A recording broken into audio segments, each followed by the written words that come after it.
नमस्कार, जय श्री राम, राम राम सभी को। आज के वीडियो में हम एक बार फिर लेकर आए हैं भारतीय संविधान एवं राज्य व्यवस्था। इसके अंतर्गत हम आज के वीडियो में अध्ययन करेंगे मौलिक अधिकार, नागरिकों को जो मौलिक अधिकार प्रदान किए गए हैं। मौलिक अधिकार संविधान के भाग 3 के अंतर्गत आते हैं। अनुच्छेद 12 इसके अंतर्गत राज्य की परिभाषा दी गई है। अनुच्छेद 13 मूल अधिकारों को विधि से संरक्षण प्रदान किया गया है। इसके बाद है समानता का अधिकार, अनुच्छेद 14 से 18 जिसको समता का अधिकार भी कहते हैं। उसके बाद स्वतंत्रता का अधिकार 19 से 20, शोषण के विरुद्ध अधिकार अनुच्छेद 23-24, धार्मिक स्वतंत्रता का अधिकार अनुच्छेद 25 से 28, सांस्कृतिक व शैक्षणिक अधिकार अनुच्छेद 29-30 और संवैधानिक उपचारों का अधिकार अनुच्छेद 32। ये भारतीय नागरिकों को संविधान के अंतर्गत मूल अधिकार प्रदान किए गए हैं। अनुच्छेद 12 राज्य की परिभाषा में निम्नलिखित शामिल है। संघ की विधायिका और कार्यपालिका, राज्यों की विधायिका और कार्यपालिका, अन्य प्राधिकारी जैसे सार्वजनिक क्षेत्र के उपक्रम, राज्य निधि से पोषित संस्थान और स्थानीय निकाय। अनुच्छेद 13 एक संविधान पूर्व की विधि जो मूल अधिकारों से असंगत है वह असंगति की सीमा तक शून्य होगी। अनुच्छेद 13(2) राज्य द्वारा बनाया गया कानून जो मूल अधिकारों से असंगत है वह असंगति की सीमा तक शून्य होगा। संविधान पश्चात के कानून। अनुच्छेद 13(3) इसमें विधि को परिभाषित किया गया है। संसद या राज्य विधानमंडल द्वारा पारित अधिनियम, राष्ट्रपति या राज्यपाल द्वारा जारी अध्यादेश, उपविधि, आदेश, नियम, विनियम, अधिसूचना, विधि का बल रखने वाली रूढ़ि परंपरा। अनुच्छेद 13(4) यह 24वें संविधान संशोधन 1971 द्वारा जोड़ा गया। इसके अनुसार अनुच्छेद 13(2) केवल सामान्य विधियों पर लागू होता है। उसके बाद आता है न्यायिक पुनर्वलोकन ग्रहण का सिद्धांत। संविधान पूर्व की कोई विधि जो मूल अधिकारों से असंगत है वो असंगति की सीमा तक शून्य होगी, लेकिन कालांतर में संसद संविधान के मूल अधिकारों में संशोधन करती है तथा इससे वह असंगति समाप्त हो जाती है तो संविधान पूर्व की विधि पुनर्जीवित हो जाएगी। पृथक्करण का सिद्धांत यदि कोई विधि मूल अधिकारों से असंगत है तो वह संगति की सीमा तक शून्य होती, अर्थात पूरी विधि शून्य नहीं होगी, बल्कि विधि के वे भाग जो मूल अधिकारों से असंगत है वे ही शून्य होंगे, विधि का शेष भाग लागू रहेगा। इसका बाद है दूसरा मूल अधिकार है समता का अधिकार। पहला अधिकार है समता का अधिकार, अनुच्छेद 14 से 18 तक है। अनुच्छेद 14 इसके तहत विधि के समक्ष समता तथा विधि का समान संरक्षण है। विधि के शासन से तात्पर्य है किसी देश की शासन व्यवस्था कुछ निश्चित आदर्शों, सिद्धांतों, कानूनों व नियमों से संचालित होती है, अर्थात संविधान से संचालित होती है। इसे संवैधानिक सरकार कहते हैं, जो कि एक सीमित सरकार होती है क्योंकि सरकार स्वयं सिद्धांतों व कानूनों से बंधी होती है। विधि का शासन अराजकता, मत्स्य न्याय, जंगल राज तथा तानाशाही का विलोम है। भारतीय संविधान विधि के शासन की स्थापना करता है। विधि के समक्ष समता, यह विधि के शासन की नकारात्मक व्याख्या करता है, अर्थात विधि के समक्ष सभी समान है, कोई भी व्यक्ति विधि से बड़ा नहीं है, विधि किसी तरह से का भेदभाव नहीं करती। यह अवधारणा ब्रिटेन से ली गई है। विधि का समान संरक्षण, यह विधि के शासन की सकारात्मक व्याख्या है। इसके तहत विधि समान परिस्थितियों में समान व्यवहार करती है। विधि युक्तिसंगत भेदभाव कर सकती है। यह अवधारणा USA अमेरिका से ली गई है। उसके बाद विधि के समक्ष क्षमता के अपवाद, राष्ट्रपति व राज्यपाल को विशेष अधिकार दिए गए हैं। पद पर रहते हुए उन्हें गिरफ्तार नहीं किया जा सकता। उनके विरुद्ध आपराधिक मुकदमा दर्ज नहीं किया जा सकता, वह पूछताछ नहीं की जा सकती। एमपी, एमएलए, एमएलसी को विशेष अधिकार दिए गए हैं। गरीबों के कल्याण के लिए राज्य अनेक योजनाएं बनाता है। विदेशी शासक, राजनेता, कूटनीतिज्ञ तथा राजदूतों को भारतीय कानूनों से संरक्षण दिया गया है।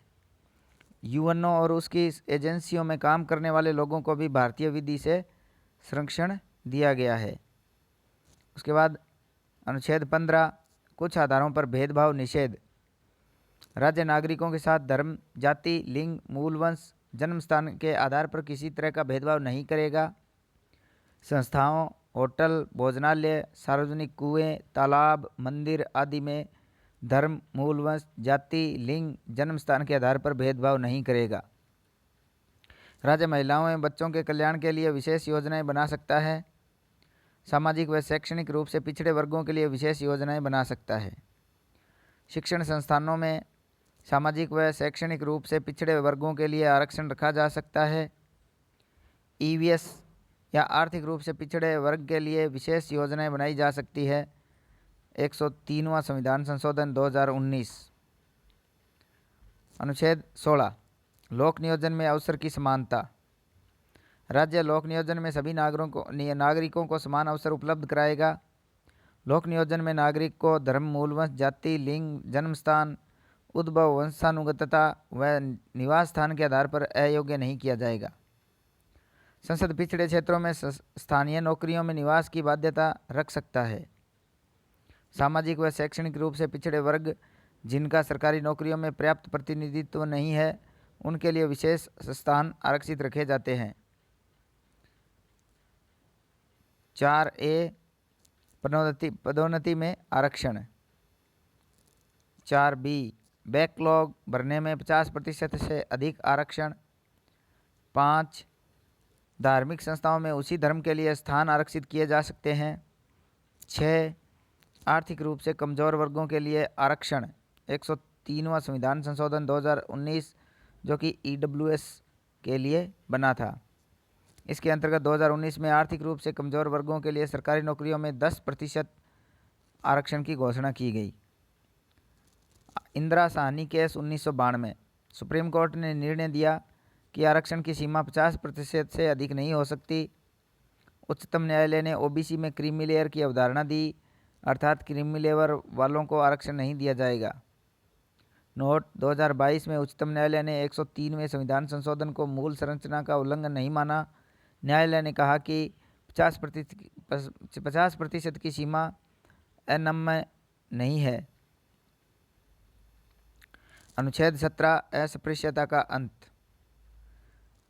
राज्य सभी प्रकार की अस्पृश्यता को समाप्त करेगा। यह एक पूर्ण अधिकार है क्योंकि इसका कोई अपवाद नहीं है। यह जनता के विरुद्ध दिया गया अधिकार है। नोट, संविधान में अस्पृश्यता शब्द को परिभाषित नहीं किया गया है।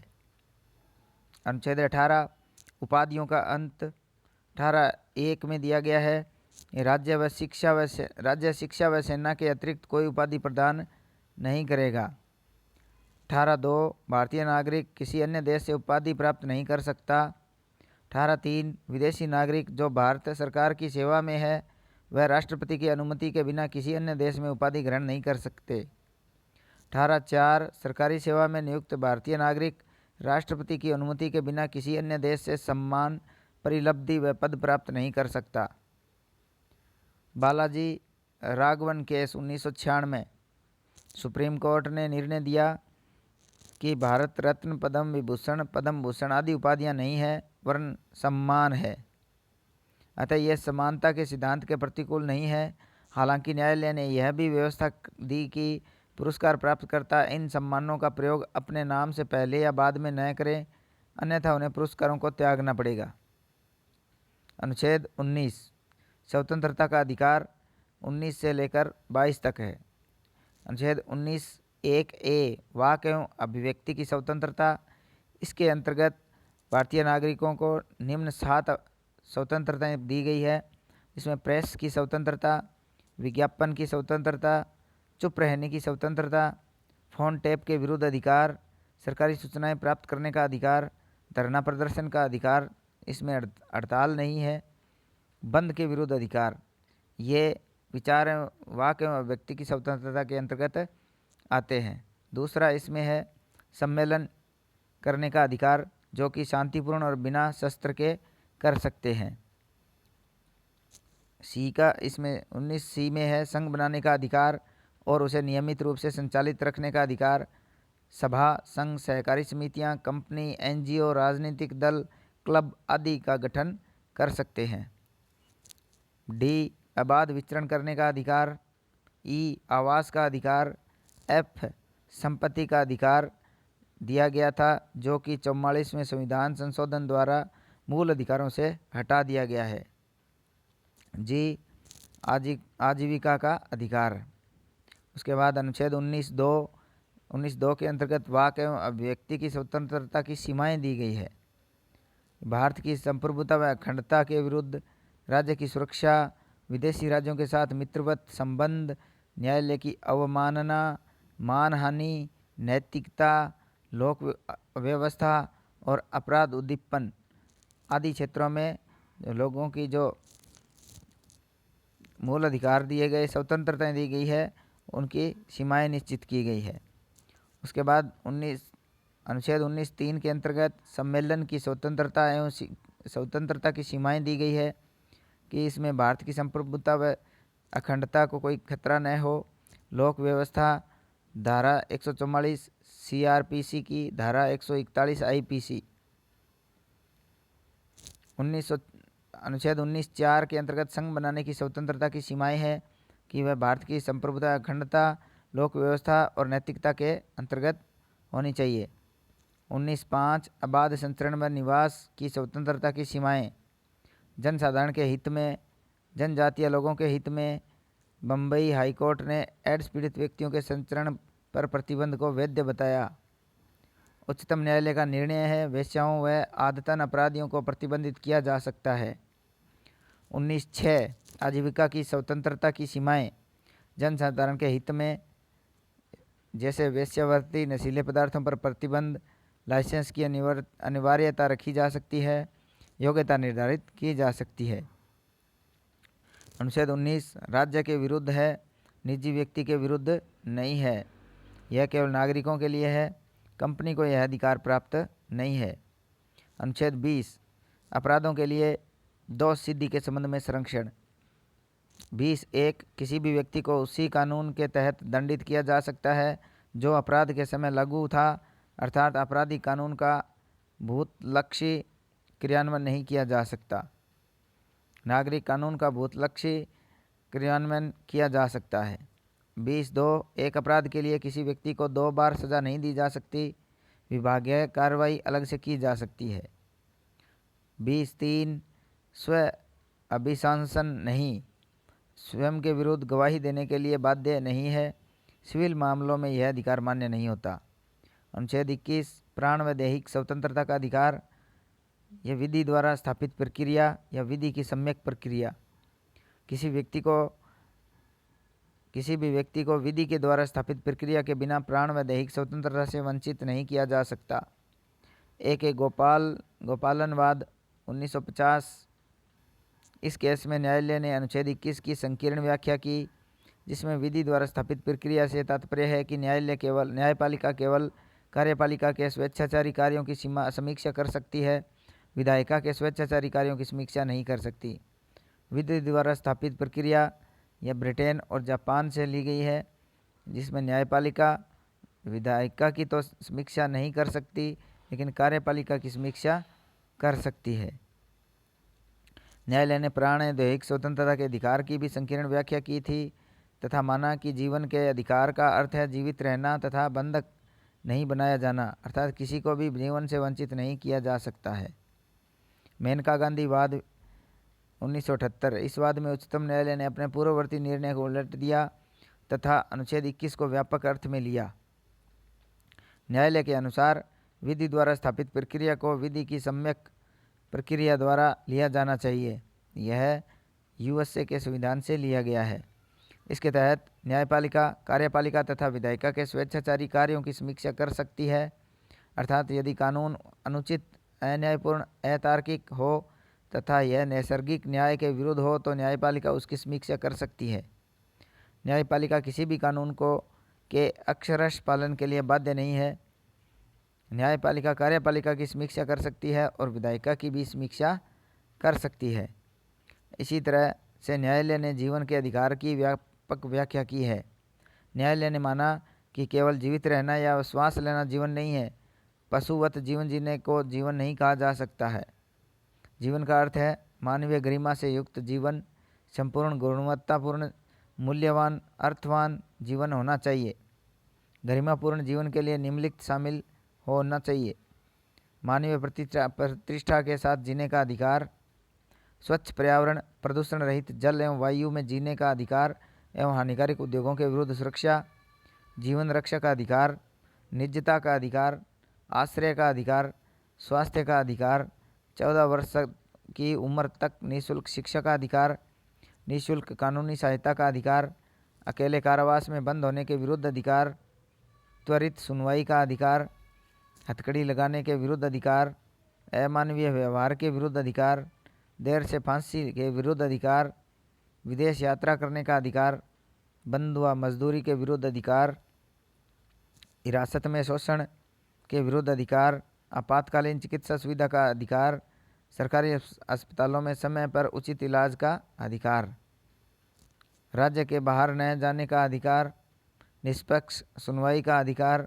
कैदी के लिए जीवन की आवश्यकताओं का अधिकार, महिलाओं के साथ आदर और सम्मानपूर्वक व्यवहार करना, सार्वजनिक फांसी के विरुद्ध अधिकार, सुनवाई का अधिकार, सूचना का अधिकार, प्रतिष्ठा का अधिकार, दोष सिद्धि वाले न्यायालय आदेश की अपील का अधिकार, सामाजिक एवं आर्थिक न्याय एवं सशक्तिकरण का अधिकार, सामाजिक सुरक्षा तथा परिवार के संरक्षण का अधिकार, बार के टर्स के विरुद्ध अधिकार, जीवन बीमा पॉलिसी के विनियोग का अधिकार, शयन का अधिकार, सौर प्रदूषण से मुक्ति का अधिकार, विद्युत का अधिकार, ये मूल अधिकार है।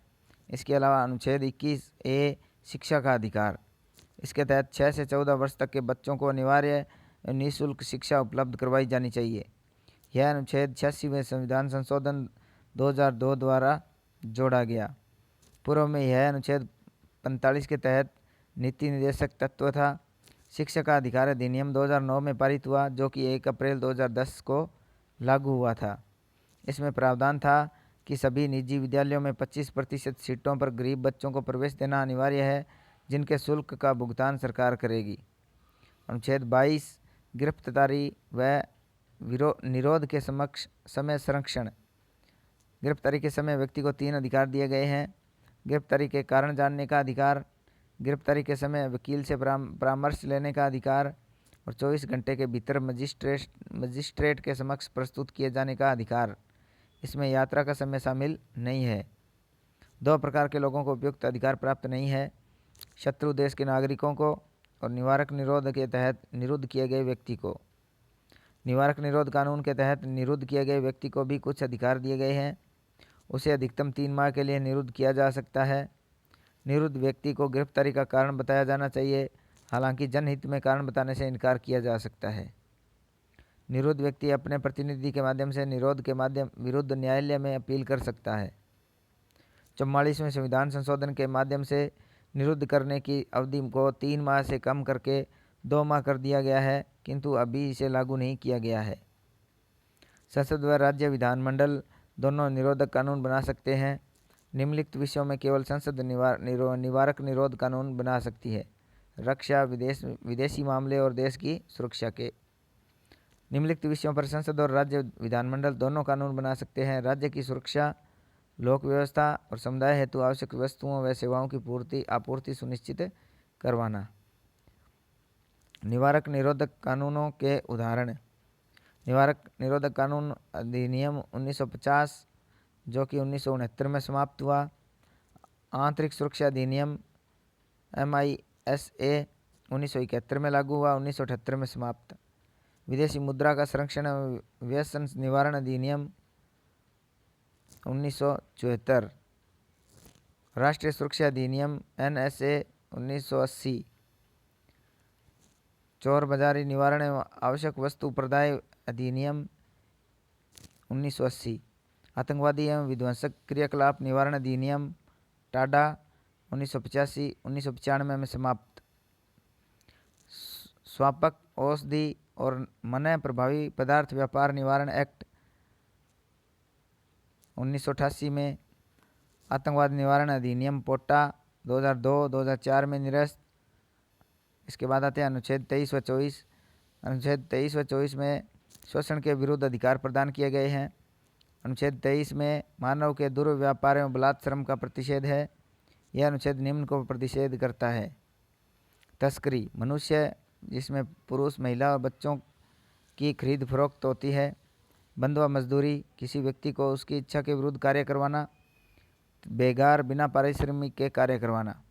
इस अनुच्छेद की व्याख्या में दास प्रथा, वेश्यावृत्ति और देवदासी व्यवस्था को भी प्रतिबंधित किया गया है।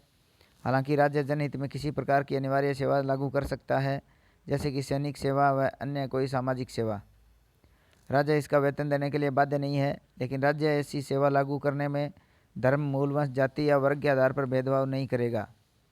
इस अनुच्छेद को क्रियान्वित करने के लिए कानून भी लागू किए गए, जैसे अनैतिक तस्करी अधिनियम 1956, बंधुआ मजदूरी उन्मूलन अधिनियम 1976। अनुच्छेद 24, 14 वर्ष तक के बच्चों को खतरनाक कारखानों तथा खदानों में नियोजित करने का निषेध। इसे बाल एवं किशोर श्रम निषेध अधिनियम विनियमन 2016, 14 वर्ष से कम आयु के बच्चों को ऐसी किसी भी प्रकार की व्यावसायिक गतिविधि में रोजगार से प्रतिषेध करता है, लेकिन यह घरेलू व्यवसाय हेतु रोक नहीं लगाता है। यह अधिनियम किशोरों 14 से 18 वर्ष की आयु के बच्चों के लिए खतरनाक व्यवसायों में नियोजन का प्रतिषेध करता है। उल्लंघन किए जाने पर कारावास 6 माह से 2 वर्ष तक और जुर्माना 20,000 से 50,000 या दोनों हो सकता है। अपराध का दोहराव करने पर 1 वर्ष से 3 वर्ष तक का कारावास हो सकता है। इसके बाद आता है धार्मिक स्वतंत्रता का अधिकार, अनुच्छेद 25 से 28। अनुच्छेद 25 अंतःकरण की और धर्म को अबाध रूप से मानने की, धर्म का आचरण करने की, धर्म का प्रचार प्रसार करने की स्वतंत्रता दी गई है।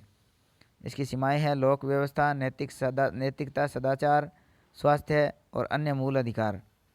समय समय पर अनुच्छेद 25 के अनुपालन को लेकर कुछ विवाद उत्पन्न होते रहते हैं, जैसे सबरीमाला विवाद अनुच्छेद 25 वर्सेज अनुच्छेद 14 व अनुच्छेद 17, ट्रिपल तलाक अनुच्छेद 25 वर्सेज अनुच्छेद 14 व अनुच्छेद 21, हिजाब विवाद, लाउड स्पीकर से अजान, जल्लीकट्टू विवाद, संथारा प्रथा, दिवाली पर पटाखे जलाना आदि।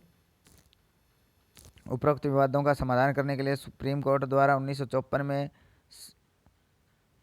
सिरूर मठ केस में धर्म की अनिवार्यता का सिद्धांत अपनाया गया। इसके तहत सुप्रीम कोर्ट ने निम्न को धर्म का अनिवार्य अंग नहीं माना: इस्लाम में दाढ़ी रखना, दिवाली पर पटाखे जलाना, इस्लाम में 3 तलाक, सबरीमाला में महिलाओं का प्रवेश निषेध। लेकिन सिखों द्वारा कृपाण धारण करना धर्म का अनिवार्य अंग है। नोट: हिंदू शब्द में सिख, बौद्ध और जैन भी शामिल है। अनुच्छेद 26 धार्मिक मामलों के प्रबंधन की स्वतंत्रता। धार्मिक उद्देश्यों के साथ संस्था या ट्रस्ट की स्थापना या पोषण किया जा सकता है। अपने धर्म विषयक मामलों का प्रबंधन करना। जंगम और स्थावर संपत्ति का अर्जन एवं अधिग्रहण, इस संपत्ति का विधि के तहत प्रशासन करना। अनुच्छेद 25 जहां व्यक्तिगत धार्मिक स्वतंत्रता प्रदान करता है, वहीं अनुच्छेद 26 समुदाय के सामूहिक अधिकारों की बात करता है, लेकिन इसकी सीमाएं भी है: लोक व्यवस्था, नैतिकता और स्वास्थ्य। अनुच्छेद 27 कोई राज्य धार्मिक कर नहीं लगा सकता, शुल्क लगाया जा सकता है। अनुच्छेद 28 ऐसे शैक्षणिक संस्थान जो पूरी तरह राज्य द्वारा वित्त पोषित हैं, उनमें किसी भी प्रकार के धार्मिक निर्देश या शिक्षा प्राप्त नहीं कर सकते। ऐसे संस्थान जो राज्य द्वारा प्रशासित किए जा रहे हैं, लेकिन स्थापना किसी धार्मिक उद्देश्यों के साथ किसी ट्रस्टी के द्वारा की गई हो, वे धार्मिक शिक्षा प्रदान कर सकते हैं। निजी संस्थान और राज्य द्वारा आंशिक वित्त पोषित संस्थानों किसी भी व्यक्ति को धार्मिक शिक्षा के लिए बाध्य नहीं कर सकते। यदि व्यक्ति आवश्यक है तो अभिभावकों की स्वीकृति आवश्यक है। अनुच्छेद 29-30 सांस्कृतिक एवं शिक्षा का अधिकार। अनुच्छेद 29 यह अधिकार अल्पसंख्यकों के हितों का संरक्षण के लिए दिए गए हैं। लेकिन भारतीय संविधान में अल्पसंख्यकों को परिभाषित नहीं किया गया है। संविधान में भाषाई और धार्मिक अल्पसंख्यकों का वर्णन मिलता है। केंद्र सरकार ने 1992 में एक कानून पारित किया है, राष्ट्रीय अल्पसंख्यक आयोग अधिनियम 1992। इसके तहत 6 धर्मों को अल्पसंख्यक का दर्जा दिया गया हुआ है: पारसी, सिख, ईसाई, बौद्ध, मुस्लिम और जैन। 2014 के तहत राष्ट्रीय अल्पसंख्यक आयोग के वर्तमान अध्यक्ष इकबाल सिंह लालपुरा है। यह आयोग एक संवैधानिक संस्था है। अनुच्छेद 29 अल्पसंख्यकों के हितों का संरक्षण। नागरिकों का कोई एक अनुभाग जिसकी स्वयं की भाषा, लिपि एवं संस्कृति है को इनका संरक्षण करने का अधिकार होगा। ऐसे शैक्षणिक संस्थान जो राज्य द्वारा प्रसारित किए जा रहे हो, नागरिकों को धार्मिक, जाति, मूल वंश, भाषा के आधार पर प्रवेश से वंचित नहीं किया जा सकता। अनुच्छेद 30 धार्मिक व भाषाई अल्पसंख्यक अपनी भाषा, संस्कृति व लिपि के संरक्षण के लिए शिक्षण संस्थाओं की स्थापना व उनका प्रबंधन स्वयं देख सकते हैं। अनुच्छेद 30A यदि सरकार अल्पसंख्यक शिक्षण संस्थाओं की संपत्ति का अधिग्रहण करती है तो उसे क्षतिपूर्ति देनी होगी। यह 44वें संविधान संशोधन द्वारा जारी किया गया। अनुच्छेद 30B सरकार जब वित्तीय सहायता उपलब्ध करवाती है तो अल्पसंख्यक शिक्षण संस्थाओं के साथ कोई भेदभाव नहीं किया जाना चाहिए। अनुच्छेद 31 संपत्ति का अधिकार। 44वें संविधान संशोधन से इस भाग को भाग 3 से हटाकर अनुच्छेद 300A में जोड़ा गया। अतः अब यह मूल अधिकार नहीं है, अब यह एक संवैधानिक अधिकार रह गया है। अनुच्छेद 31A जनहित में राज्य द्वारा किसी भी निजी संपत्ति का अधिग्रहण कर सकता है तथा निजी व्यापार का राष्ट्रीयकरण किया जा सकता है तथा इसके लिए कितनी भी क्षतिपूर्ति का निर्धारण कर सकता है। क्षतिपूर्ति को न्यायालय में चुनौती नहीं दी जा सकती। अनुच्छेद 31B यदि किसी एक्ट को 9वीं अनुसूची में रख दिया जाता है तो उसका न्यायिक पुनर्वलोकन नहीं किया जा सकता है। अनुच्छेद 31C इसमें यह प्रावधान किया गया है कि यदि अनुच्छेद 39B व 39C के उद्देश्यों को प्राप्त करने के लिए यदि संसद कोई अधिनियम पारित करती है, इस अधिनियम से अनुच्छेद 14, 19, 31 का यदि उल्लंघन होता है तो इस आधार पर अधिनियम असंवैधानिक नहीं है। इस प्रकार की विधियों को न्यायालय में चुनौती नहीं दी जा सकती है। अनुच्छेद 32 संवैधानिक उपचारों का अधिकार। यदि मूल अधिकारों का हनन होता है तो न्यायालय 5 प्रकार की रिट जारी कर सकता है: बंदी प्रत्यक्षीकरण, परमादेश, प्रतिषेध, उत्प्रेषण और अधिकार परीक्षा। बंदी प्रत्यक्षीकरण यदि किसी व्यक्ति को गैरकानूनी तरीके से बंदी बनाया जाता है तो न्यायालय यह रिट जारी कर सकता है। यह सरकार के विरुद्ध तथा निजी व्यक्ति व संस्था के विरुद्ध भी जारी की जा सकती है। परमादेश सरकारी पद पर नियुक्त कोई व्यक्ति अपने कर्तव्य का पालन नहीं करता है तो इस स्थिति में न्यायालय यह रिट जारी कर सकता है। यह रिट निष्क्रिय को सक्रिय बनाती है। निम्न के विरुद्ध यह रिट जारी नहीं की जा सकती: राज्यपाल, राष्ट्रपति, निजी व्यक्ति या संस्था, हाईकोर्ट का मुख्य न्यायाधीश। यदि किसी की विवेकाधीन शक्ति हो तो सरकारी संविदा पर दिए गए कार्य। प्रतिषेध यह रिट उच्चतर न्यायालय द्वारा निम्नतर न्यायालय के विरुद्ध जारी की जाती है। यदि निम्नतर न्यायालय अपने क्षेत्र से बाहर जाकर कार्य करता है तो यह रिट सक्रिय को निष्क्रिय करती है। यह रिट केवल न्यायपालिका के विरुद्ध जारी की जा सकती है। यह रिट कार्यपालिका और विधायिका के विरुद्ध जारी नहीं की जा सकती। उत्प्रेषण यह रिट उच्चतर न्यायालय के द्वारा निम्नतर न्यायालय के विरुद्ध जारी की जाती है। यदि निम्नतर न्यायालय अपने क्षेत्र से बाहर जाकर कार्य करता है तो इसके तहत उच्चतर न्यायालय किसी केस को स्वयं ले लेता है तो उसकी सुनवाई करता है। यह रिट निम्नतर न्यायालय के द्वारा सुनवाई पूरी होने के बाद भी जारी की जा सकती है। प्रतिषेध और उत्प्रेषण में अंतर। इसके तहत उच्चतर न्यायालय निम्नतर न्यायालय को किसी भी काम में लेने से रोक सकता है और उत्प्रेषण के तहत उच्चतर न्यायालय निम्नतर न्यायालय से कार्य को लेकर स्वयं करता है। प्रतिषेध रिट तभी जारी की जा सकती है जब निम्नतर न्यायालय केस की जो सुनवाई कर रहा हो, और उत्प्रेषण में यह सुनवाई दौरान भी जारी की जा सकती है, सुनवाई के बाद जारी नहीं की जा सकती। ये प्रतिषेध और परमादेश में अंतर है। प्रतिषेध केवल न्यायपालिका के विरुद्ध जारी की जा सकती है और यह रिट सक्रिय को निष्क्रिय करती है। परमादेश में कार्यपालिका, न्यायपालिका और विधायिका तीनों के विरुद्ध जारी की जा सकती है। परमादेश रिट निष्क्रिय को सक्रिय करती है। अधिकार परीक्षा। यदि कोई व्यक्ति ऐसे किसी प्रशासनिक और राजनीतिक पद पर नियुक्त होता है जिसके लिए वह योग्य नहीं है, तो वह रिट नियुक्त करने वाले व्यक्ति के विरुद्ध जारी की जा सकती है। मंत्री के निजी स्टाफ के विरुद्ध यह रिट जारी नहीं की जा सकती। यदि किसी व्यक्ति के मूल अधिकारों का हनन नहीं हो रहा है तो वे भी इस रिट के लिए न्यायालय में जा सकते हैं। इसके बाद आता है सुप्रीम कोर्ट और हाई कोर्ट, अनुच्छेद 32 और अनुच्छेद 226।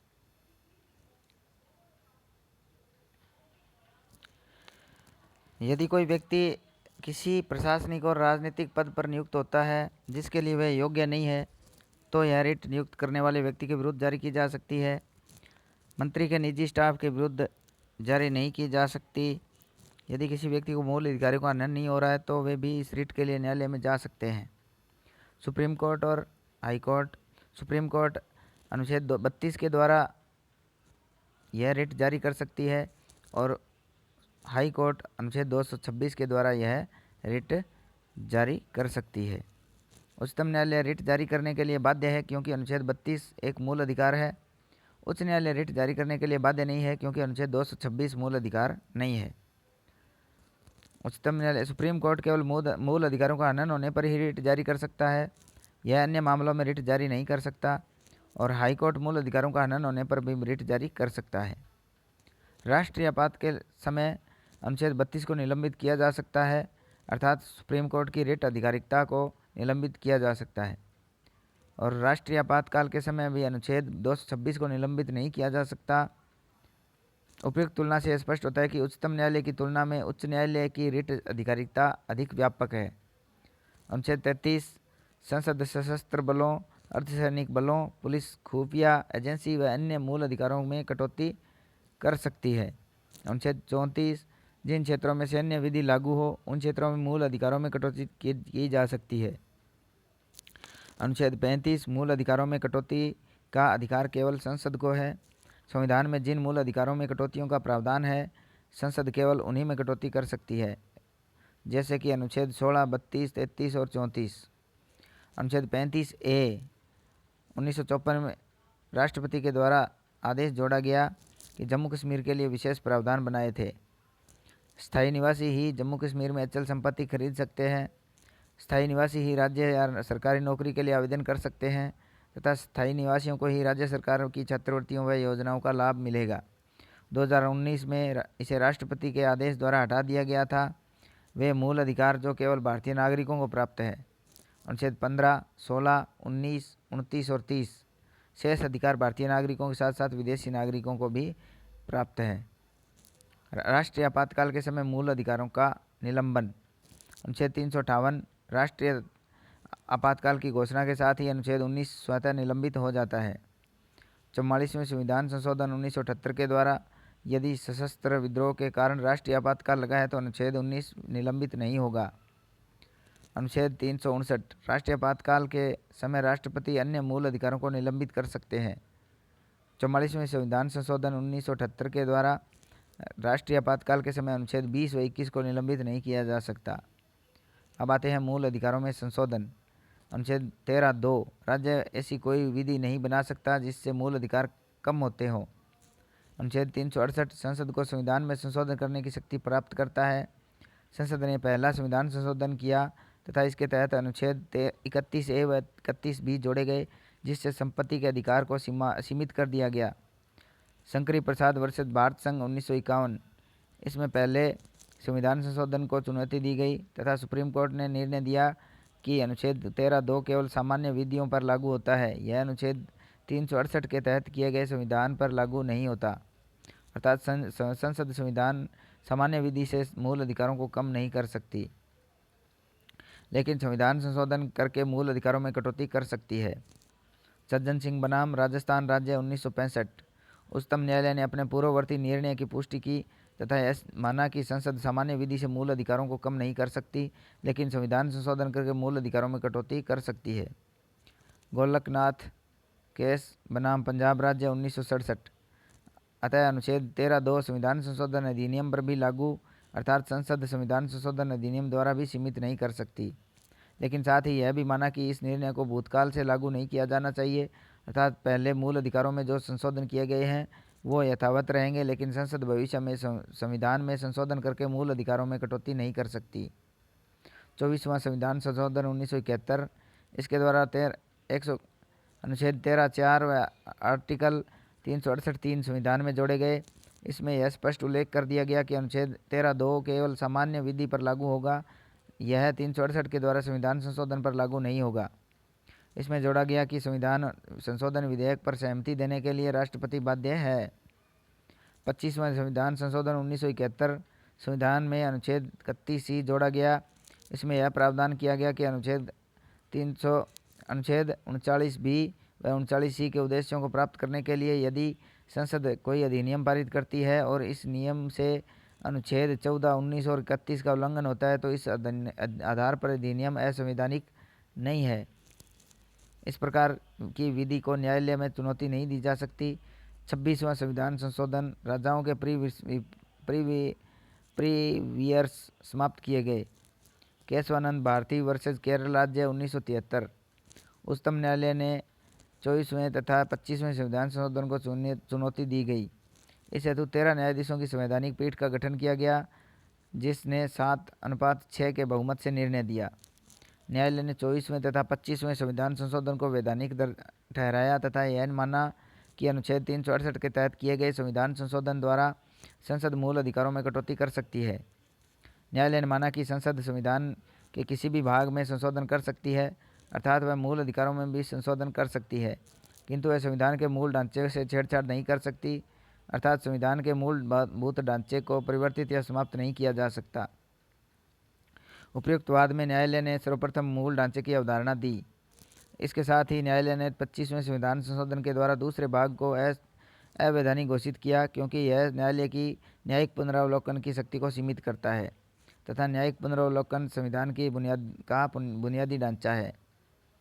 42वां संविधान संशोधन 1976। इस संशोधन के द्वारा अनुच्छेद 31C का विस्तार किया गया। अब इसमें यह प्रावधान किया गया कि सभी नीति निर्देशक तत्वों के उद्देश्यों को प्राप्त करने के लिए यदि संसद कोई विधि बनाती है तो इस विधि से अनुच्छेद 14, 19 और 31 के मूल अधिकारों का हनन होता है, तो इस आधार पर यह विधि अवैधानिक नहीं होगी। मिनर्वा मिल्स बनाम भारत संघ 1980। उच्चतम न्यायालय ने अनुच्छेद 31C में किए गए विस्तार को चुनौती दी गई। न्यायालय ने इस विस्तार को अवैधानिक माना तथा अनुच्छेद 31C को पूर्ववर्ती रूप में पुनः स्थापित किया। न्यायालय के अनुसार नीति निर्देशक तत्वों के उद्देश्यों को प्राप्त करने के लिए मूल अधिकारों का हनन नहीं किया जा सकता।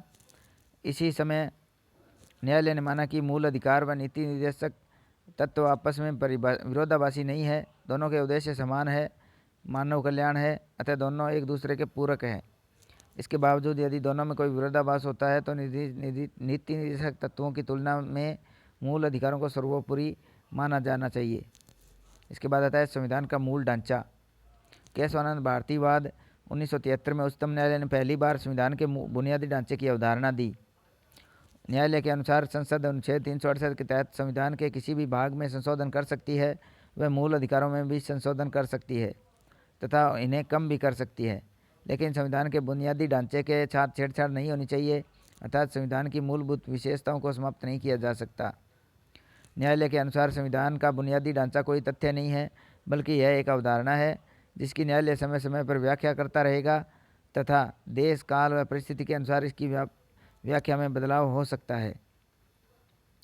न्यायालय ने निम्न विशेषताओं को संविधान का बुनियादी ढांचा घोषित किया है: संविधान की सर्वोच्चता, भारत की संप्रभुता, एकता व अखंडता, धर्मनिरपेक्षता, पंथ निरपेक्षता, लोकतांत्रिक गणराज्य, समता का अधिकार, स्वतंत्रता का अधिकार, शक्ति की गरिमा, व्यक्तिगत स्वतंत्रता, विधि का शासन, संसदीय शासन व्यवस्था, परिसंघीय ढांचा, स्वतंत्र न्यायपालिका, न्यायिक पुनरावलोकन की शक्ति, अनुच्छेद 32, 136, 141, 142 के तहत सुप्रीम कोर्ट की अधिकारिता, 226 व 227 के तहत हाईकोर्ट की अधिकारिता, लोक कल्याणकारी राज्य की अवधारणा, स्वतंत्र व निष्पक्ष चुनाव प्रक्रिया, शक्ति पृथक्करण, मूल अधिकारों व नीति निर्देशक तत्वों के बीच संतुलन, संविधान में संशोधन करने की संसद की सीमित शक्ति, न्याय तक प्रभावकारी पहुंच और मौलिक अधिकारों के मूलभूत सिद्धांत।